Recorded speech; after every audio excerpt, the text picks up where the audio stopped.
Morning everyone. It's Friday morning.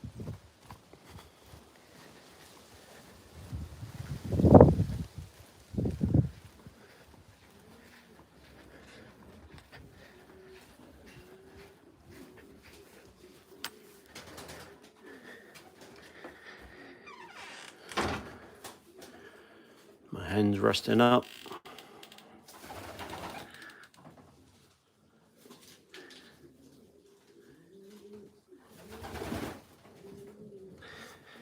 So just let them rest up today.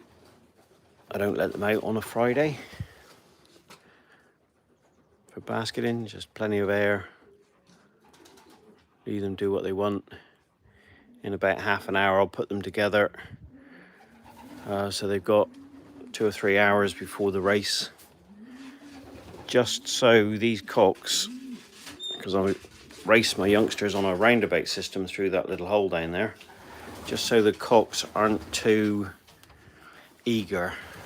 They tend to settle down. But that's not what this video is about. This video is just about training. So, Danny, hi John, hi Danny. Good morning, Jean.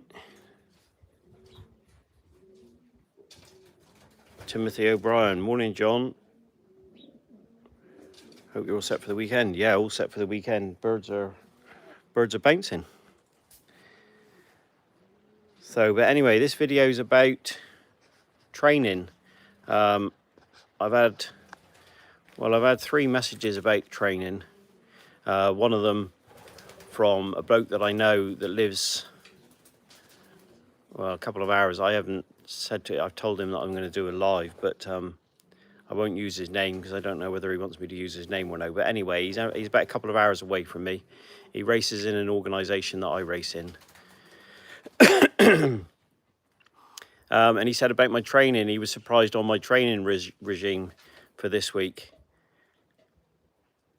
No B12, well spotted, Danny. No B12 today. And I'll tell you for why. This is probably the first week through the whole season that they haven't had B12 in it. Now I had one pigeon. He came back from a trainer and he wasn't that great. He was late back. He was a little bit hunched up. Don't know what happened to him. There's no marks or anything like that on him. So I used Gemthopax, and that's what's in their water, because I gave him a canker tablet, just him, nothing else. The others didn't get it, but I put Gemthopax in the water. When I give them their seed, they'll just have plain water in it. So, but anyway, training, this bloke, he asked about my training regime this week, quite hard, I suppose, because they've had 2 33 milers, a 25 miler, a 20 miler, and a 12 miler. So one day they had 2 trainers early part of the week. And his question was about the hawks. Look, hawks are bad everywhere. There's no place that's free from hawks, I wouldn't have thought. But there's not a lot we can do about it. They're a protected bird, so you can't do a lot about it. I don't want to get into anything that anybody can do about it. End of the day, they're protected birds and our hands are tied. But I take no notice of the hawks unless they've had an extremely bad trainer. If they come back, I mean, I've had it a couple of times over the last 2 or 3 years. They've come back and obviously they've been scat to hell with the hawks. And they've made a tough time of it, only from like a 20-mile trainer.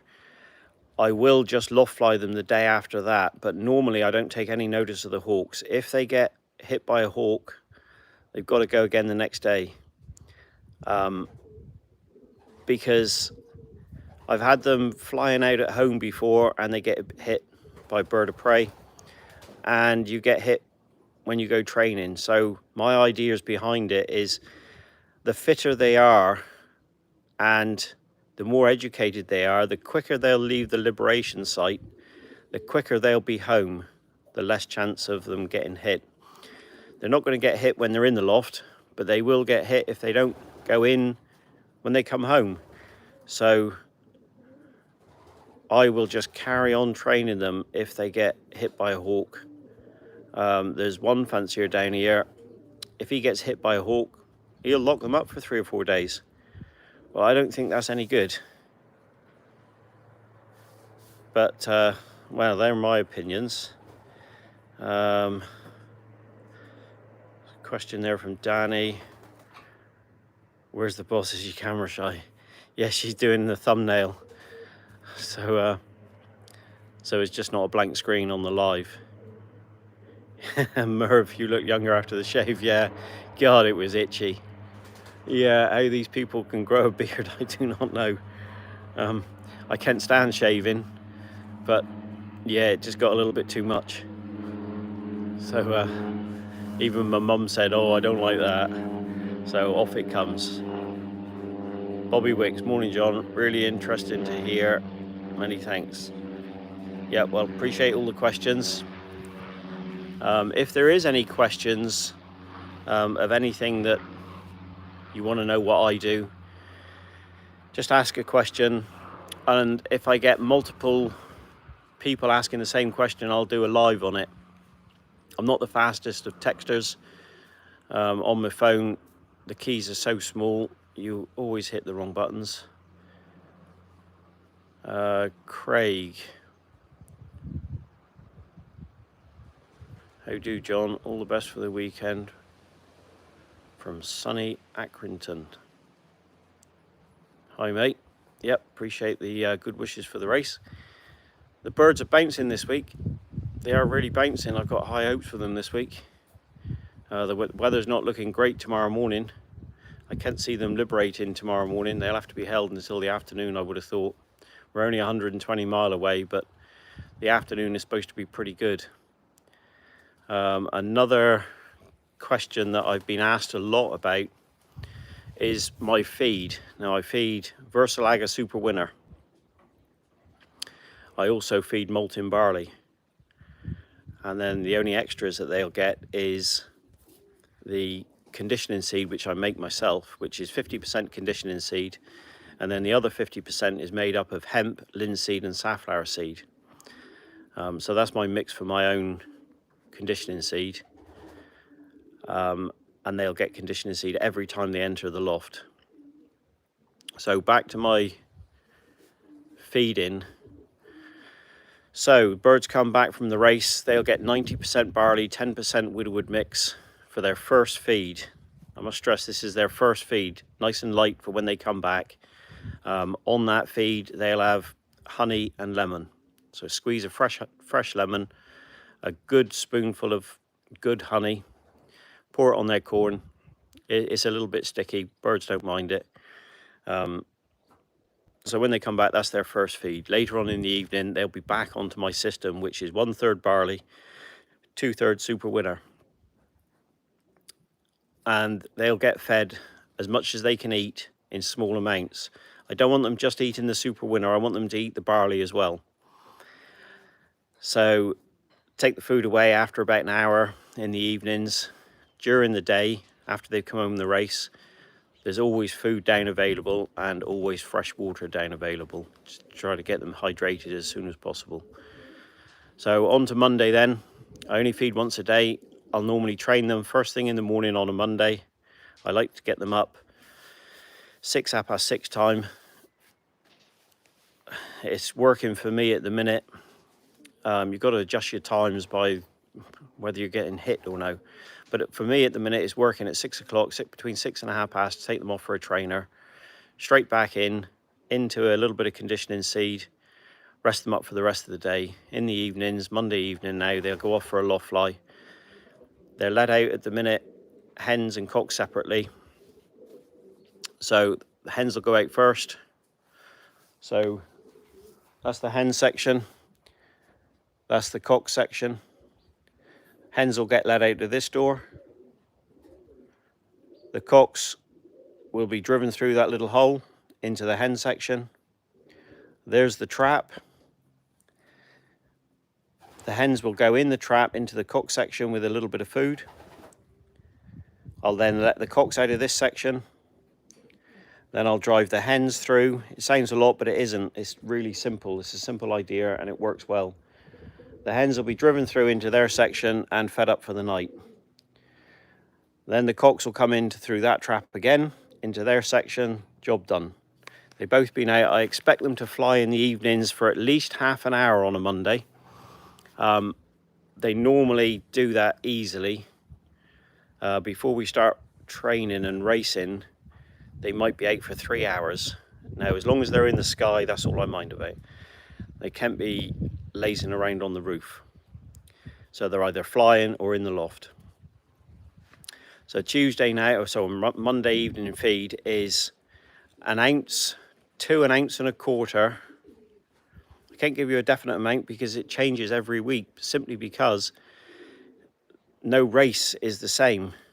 They might have an easy race, they don't need quite as much. They might have a tough race, they might need a little bit more. So between 1 ounce and 1 1/4 ounces per pigeon. Fed in small amounts so they eat everything. They've got to eat all of the barley. Tuesday's the same trainer in the morning, same loft fly in the evening, same amount of food. Wednesday now, I've got to decide what the race is going to be like at the weekend. If it's going to be a really easy race, they might just get 1 ounce of food. If it's going to be a difficult race, a headwind or rain about or anything like that, they might get 1 1/4 ounces. But it's between 1 ounce and 1 1/4 ounces every day. Always fed in small amounts so they eat everything. I will not put any more down unless they eat everything. So when I say I give them 1 ounce each, they'll get that. If there's 20 pigeons in there, that's equivalent to 20 ounces. I'll only put 10 ounces down to start off with, so they eat everything. If they eat that 10 ounces, which they always do, then they'll have another 5 ounces. Then if they eat all of that 5 ounces, then they'll have their final 5 ounces. And normally that's pretty much enough for them. If they've cleared it and they're still looking for more, and the way I judge if they're looking for more is, well, with young ones anyway, not so much with old ones, but they'll fly up to you when you walk in the section. So that's Monday, Tuesday and Wednesday, exactly the same. Same trainer, same loft fly in the evening, same feed. And I normally feed about 6:30, 7 o'clock at night. And yeah, system works well. Now Thursday can change a little bit because I use a small amount of maize. Now, if I use a small amount of maize, if it's going to be a fast race, I'll use a small amount of maize, but that is fed first. Now, on a Thursday, they get all they can eat, always fed in small amounts so they clear everything. They don't get picky then and just pick out all the Dietary or safflower or whatever. But I will keep putting it down as long as they clear all of their food. Now, I'm not worried if they eat 1 1/4 ounces or even up to 2 ounces. My hens fed really well yesterday, and they probably had about 1.75 ounces each. My cocks didn't eat quite as much, but the hens ate a lot. Make sure you take the food away after an hour so there's nothing left for them, so they can't pick around on the floor if they spilt any. So that's the Thursday, fed all they can eat the day before basketing. Basketing day now is the Friday. The Friday was Friday today. They're just in there, doors open, plenty of air. Cocks and hens still separated. Now I don't do this with the old birds, but with the young birds, I like to give them the cocks plenty of time to go together. So they'll go together for 2 to 3 hours before basketing. And then an hour before basketing, that's when I'll give them their seed with fresh water. Hopefully then, it's not because I want to feed them, it's because I want them to drink. I start basketing mine at 2:30 in the afternoon on a Friday. So they're a long time in the transporter before they get to the liberation site. Liberation site, they normally get there anywhere between 11 o'clock and 1 o'clock in the morning, I suppose. So it's a long time without any water. And our convoy is pretty good. He'll get to the liberation site at midnight, say. He'll put a torchlight on and he'll go around and water them. And he said to me numerous occasions how many pigeons come out and drink by torchlight. Now, seeing he's willing to do that, I think is a brilliant thing, especially for youngsters, to keep their hydration up. So, you know, we are lucky that he does that. I know I've been convoyer myself, and I know there's people that will come to the liberation site as soon as they pull up. It might be 12, 1 o'clock in the morning. As soon as they pull up, they're straight into their bunks and have a sleep. Yes, they get up at first light and water the pigeons. But I would rather our convoyers watered the pigeons when they got to the liberation site. So Fridays they get their pinch of seed, hopefully have some water. 2:30 they're basketed up, always basketed separately, cocks and hens separate, and off to the club for the race. There's nothing more you can do at that point. If you haven't done your job, you can't blame the pigeons. But that's basically what I do every week. So where did we get on the messages?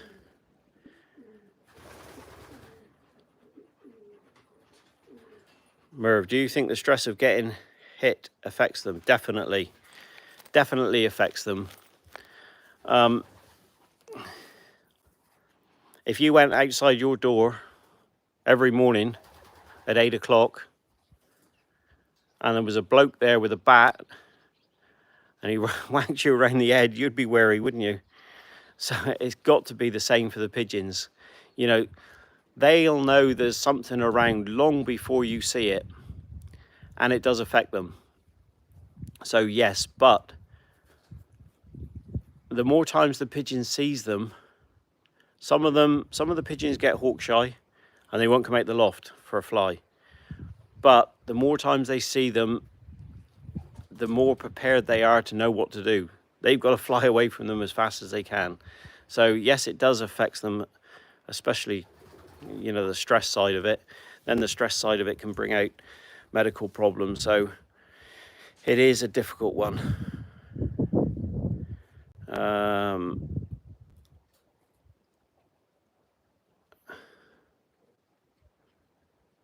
Put it in the loft nesting material. Sorry, Dan, I don't really know what you're talking about there. Oh, me beard, you mean? Yeah, well, when we groom the dogs, we always groom them in the garden, and all the little birds come down picking up all the fluff to make their nests. How do John all the best for the weekend? I think yeah, that's Craig, yes. How much do you feed? So yeah, I've just covered that, I think. If you're not quite sure, Danny, you mean just message me. Mark Hill, how do I start up flying? So if you're a total novice, never been into pigeons before, first thing you want to do is find some local pigeon fanciers near you. Go and introduce yourself. There's always plenty of people that will help. Make contact with the club.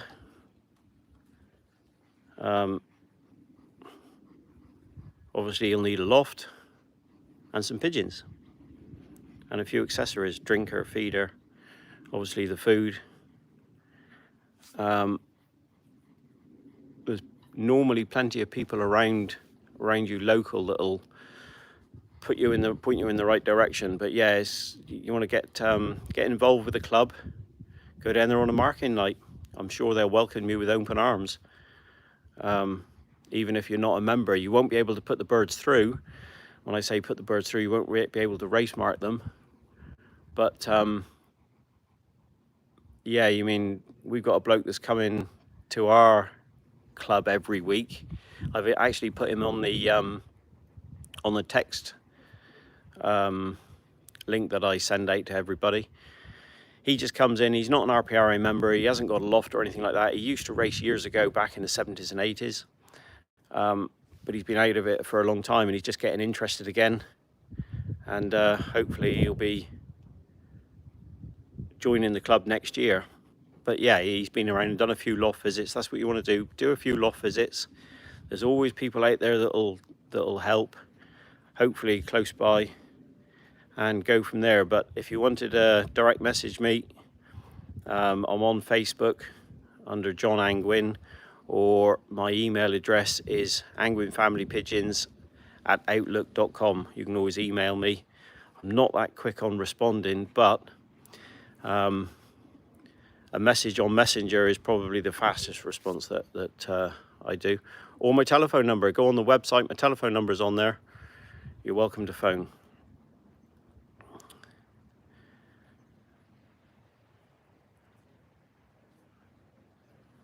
Danny, do you take barley out of mix Wednesday, Thursday? On the short races, on the sprint races, it's only on a Thursday, Danny.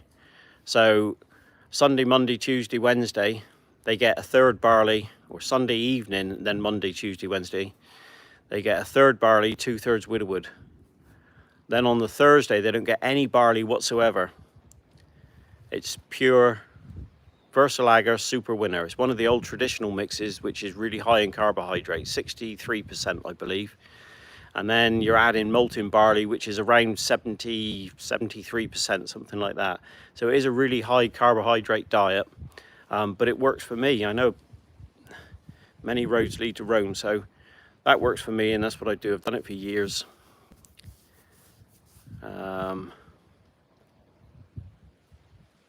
Raymond, welcome from the Philippines.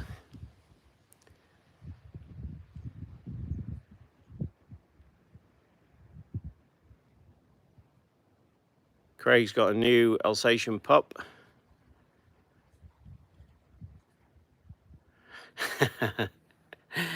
So when mine barks, yours answers it. Yeah, well, even on some of the videos, the dogs will bark on the videos, and if I'm watching it back, make sure I haven't swore or anything like that. Make sure it's PC, shall we say. The dogs will bark, and then they'll bark at themselves. RPRA that's a good tip, Robert. Or Bobby Wicks. RPRA getting started. So go onto the RPRA website. So if you type in RPRA pigeons, it'll come up there. It'll be the first one. They're called the Royal Pigeon Racing Association, for any new starter, and it's got a link there, getting started. The web page is useful. At Mark Hill. Yeah, that's a good tip, Robert. Danny, yes, just seed on a Friday morning. Well, Friday morning, it's more like Friday dinner time. They don't get fed at all. On a Friday, only the seed about an hour before basketing. Hopefully,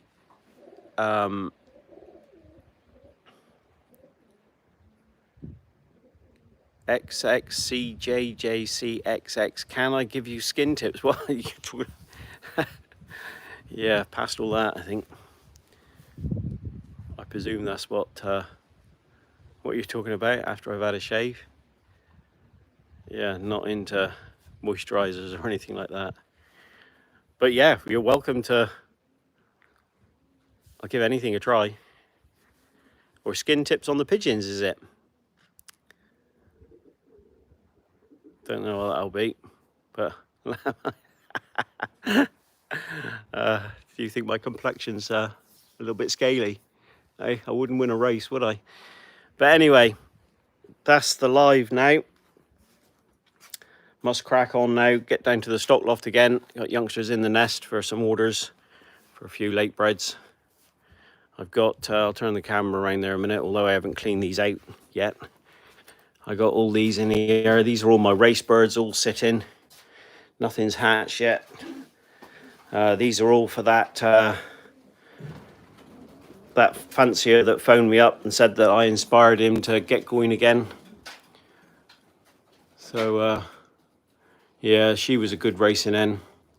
Really good racing hen, very consistent. She's setting a pair of eggs. combine winner there. Compared to, that's a late bred hen there. That was a late bred from last year, or a really early bred. She raced consistently. I've got high hopes for her next year. So what else have we got? She was a consistent pigeon. She's actually paired to the triple combine winner 60763 from Hades the Unseen and the Daughter of the Hulk. So where's he to? There he is. That's him there. Combine winner. Never put a combine winner into the stock loft. They've never made it. They've always got taken, or I've lost them before they've got that third combine. I've had, well, there's pigeons in here. They've got two combines. That hen there, she's got two combine wins. One as an old bird, one as a young bird. But she's only a yearling. She can go again next year. And then I'll decide next year if she's done anything, whether she goes into the stock loft or no. She's got a perfect, she's a perfect type for the stock loft. She's exactly what I like. So we'll see.